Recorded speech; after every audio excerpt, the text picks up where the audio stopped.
London के एक छोटे से घर में वेंडी, जॉन और माइकल नामक 3 बच्चे रहते थे। उनके माता पिता श्री और श्रीमती डार्लिंग उन्हें हर रात सोने से पहले कहानियां सुनाया करते थे।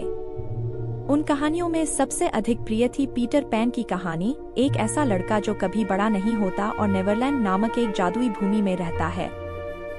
पीटर पैन के बारे में सुनते ही वेंडी और उसके भाई बहन उसके साहसिक कारनामों के सपने देखने लगते थे। एक रात जब डार्लिंग परिवार सो रहा था, वेंडी ने एक हल्की सी आवाज सुनी। उसने अपनी आंखें खोली और देखा कि एक छोटा सा लड़का हरे कपड़ों में उनके कमरे में उड़ रहा था। उसके साथ एक छोटी सी परी थी जो चमक रही थी। यह वही पीटर पैन था जिसके बारे में वे कहानियां सुनते थे। पीटर पैन की उपस्थिति ने वेंडी को चौंका दिया, लेकिन वह डरने की बजाय उत्साहित हो गई। तुम पीटर पैन हो? वेंडी ने खुशी से कहा।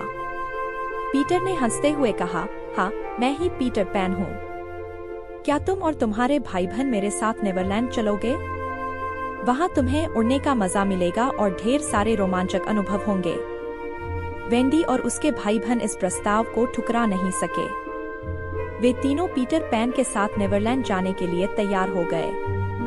पीटर पैन ने उनके ऊपर जादुई परी धूल छिड़की, जिससे वे उड़ने लगे।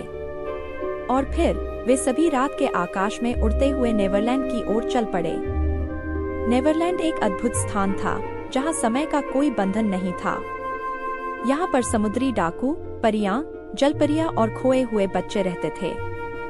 नेवरलैंड में कदम रखते ही वेंडी, जॉन और माइकल को लगा जैसे वे एक सपनों की दुनिया में पहुंच गए हैं। यहाँ के हरे भरे जंगल, गहरे समुद्र और रहस्यमयी पहाड़ियां सब कुछ जादुई था। पीटर पैन ने उन्हें खोए हुए बच्चों से मिलवाया जो उसके साथ रहते थे। खोए हुए बच्चे उन बच्चों को कहते थे जो दुनिया में खो गए थे और जिन्हें पीटर पैन ने नेवरलैंड में अपना बना लिया था। वेंडी और उसके भाई बहनों ने खोए हुए बच्चों के साथ तुरंत दोस्ती कर ली। लेकिन नेवरलैंड सिर्फ एक सुखद स्थान नहीं था, यहाँ खतरे भी बहुत थे। यहाँ का सबसे बड़ा दुश्मन था कैप्टन हुक, एक क्रूर समुद्री डाकू जो पीटर पैन से बदला लेने की फिराक में था। कैप्टन हुक ने अपनी एक लड़ाई में पीटर पैन के हाथों अपनी एक हाथ खो दी थी, जिसके कारण वह हमेशा से ही पीटर पैन से नफरत करता था। नेवरलैंड में घूमते हुए वेंडी, जॉन और माइकल एक झील के पास पहुंचे। यह झील बेहद खूबसूरत थी और इसमें जलपरियां खेल रही थीं। जलपरियां नेवरलैंड की सबसे रहस्यमयी प्राणियां थीं। वे न केवल सुंदर थीं, बल्कि उनके पास जादुई शक्तियां भी थीं। वेंडी को जलपरियों से मिलने की बहुत उत्सुकता थी। पीटर पैन ने उन्हें जलपरियों से मिलवाया और जलपरियों ने वेंडी का स्वागत किया। लेकिन जलपरियां वेंडी से थोड़ा जलने लगीं, क्योंकि उन्होंने देखा कि पीटर पैन वेंडी के साथ अधिक समय बिता रहा था। जलपरियों की रानी मरमेडा ने वेंडी को अपने पास बुलाया और कहा, हम तुम्हें यहाँ पसंद करते हैं, लेकिन याद रखना, नेवरलैंड में हर कोई तुम्हारा दोस्त नहीं हो सकता। वेंडी ने यह बात समझ ली और सावधान रहने का निर्णय लिया। एक रात जब सभी सो रहे थे, कैप्टन हुक और उसके समुद्री डाकुओं ने नेवरलैंड पर हमला कर दिया। उन्होंने पीटर पैन और उसके दोस्तों को पकड़ने की योजना बनाई। कैप्टन हुक ने एक चाल चली और वेंडी, जॉन और माइकल को पकड़ लिया। पीटर पैन ने इस खतरे को भांप लिया और अपने दोस्तों को बचाने के लिए उड़ पड़ा। लेकिन कैप्टन हुक ने उसे एक जाल में फंसा लिया। अब पीटर पैन को अपने दोस्तों और खुद को बचाने के लिए अपनी सारी बुद्धि और साहस का प्रयोग करना था। पीटर पैन ने अपनी चालाकी से कैप्टन हुक को मात दी। उसने हुक के जहाज के चारों ओर उड़ान भरी और उसे भ्रमित किया। अंत में पीटर पैन ने अपने दोस्तों को छुड़ाया और हुक को उसके ही जहाज से गिरा दिया। हुक को एक मगरमच्छ ने निगल लिया जो उसे पहले से ही खोजना चाहता था। कैप्टन हुक को हराने के बाद वेंडी, जॉन, माइकल और पीटर पैन ने नेवरलैंड में खुशी से समय बिताना शुरू किया। वे खोए हुए बच्चों के साथ खेलते, परियों से बातें करते और नए नए रोमांचक कारनामों का हिस्सा बनते। वेंडी ने खोए हुए बच्चों के लिए एक घर बनाया जिसमें वे सभी साथ में रहते थे। उसने उनकी देखभाल की, उन्हें कहानियां सुनाई और उन्हें प्यार से पाला।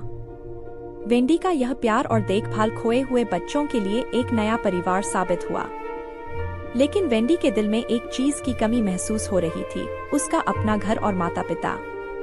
उसने महसूस किया कि जितना भी अद्भुत नेवरलैंड था, उसे अपने असली घर की याद आ रही थी। उसने पीटर पैन से कहा कि उसे और उसके भाई बहनों को वापस घर जाना चाहिए। पीटर पैन ने वेंडी के निर्णय का सम्मान किया, लेकिन उसे यह सुनकर दुख हुआ। उसने वेंडी से कहा, तुम्हें जाने की जरूरत नहीं है, वेंडी। यहाँ तुम्हें हमेशा के लिए रहने की जगह मिल सकती है। लेकिन वेंडी ने मुस्कुराते हुए कहा, पीटर, नेवरलैंड अद्भुत है, लेकिन हमारा असली घर वही है जहाँ हमारे माता पिता हैं। पीटर पैन ने उन्हें घर ले जाने का निर्णय किया। वह और खोए हुए बच्चे वेंडी, जॉन और माइकल को घर ले जाने के लिए तैयार हो गए। रात के आकाश में उड़ते हुए वे सभी लंदन की ओर चले। वेंडी, जॉन और माइकल को अपने घर की छत पर छोड़ने के बाद पीटर पैन और खोए हुए बच्चे वापस नेवरलैंड की ओर लौटने लगे। वेंडी, जॉन और माइकल ने अपने माता पिता को अपनी यात्रा की कहानी सुनाई। पहले तो उनके माता पिता को यकीन नहीं हुआ, लेकिन जब उन्होंने देखा कि बच्चे कितने खुश और बदले हुए हैं, तो उन्हें लगा कि शायद यह सच हो सकता है। वेंडी ने अपने माता पिता से वादा किया कि वह अब हमेशा घर में ही रहेगी, लेकिन उसने पीटर पैन और नेवरलैंड को कभी नहीं भुलाया। उसने अपने दिल में उस जादुई दुनिया की यादों को सहेज लिया। वहीं दूसरी ओर पीटर पैन वापस नेवरलैंड लौट आया। उसने वेंडी और उसके भाई बहनों की यादें अपने दिल में रखी। उसने यह स्वीकार किया कि हर कोई बड़ा होता है और उन्हें अपनी जिम्मेदारियों का सामना करना पड़ता है। लेकिन पीटर पैन ने यह तय किया कि वह कभी बड़ा नहीं होगा।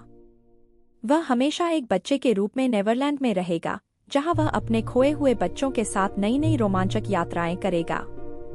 पीटर पैन ने यह भी समझा कि हर किसी के जीवन में एक समय आता है जब उन्हें अपने घर लौटना होता है। लेकिन नेवरलैंड एक ऐसी जगह है जहां वह हमेशा के लिए रह सकता है, जहां वह कभी भी समय के बंधनों में नहीं बंधेगा। वेंडी और उसके भाई बहनों ने अपनी सामान्य जिंदगी में लौटने के बाद भी वे अक्सर नेवरलैंड और पीटर पैन के बारे में सोचते थे। उन्होंने अपने बच्चों को भी पीटर पैन की कहानियां सुनाई, ताकि वे भी उस जादुई दुनिया का अनुभव कर सकें।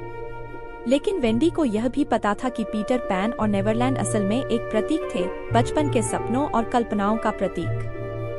वह यह जानती थी कि जैसे जैसे बच्चे बड़े होते हैं, वे अपनी जिम्मेदारियों को स्वीकार करते हैं, लेकिन उनके दिल में हमेशा एक छोटा सा हिस्सा होगा जो उन्हें उनकी बचपन की मासूमियत की याद दिलाता रहेगा। नेवरलैंड में पीटर पैन अपनी यात्राओं को जारी रखे हुए था। उसने खोए हुए बच्चों के साथ नई नई रोमांचक यात्राएं की और उन्हें सिखाया कि जीवन में हमेशा खुश रहना और मजा करना जरूरी है।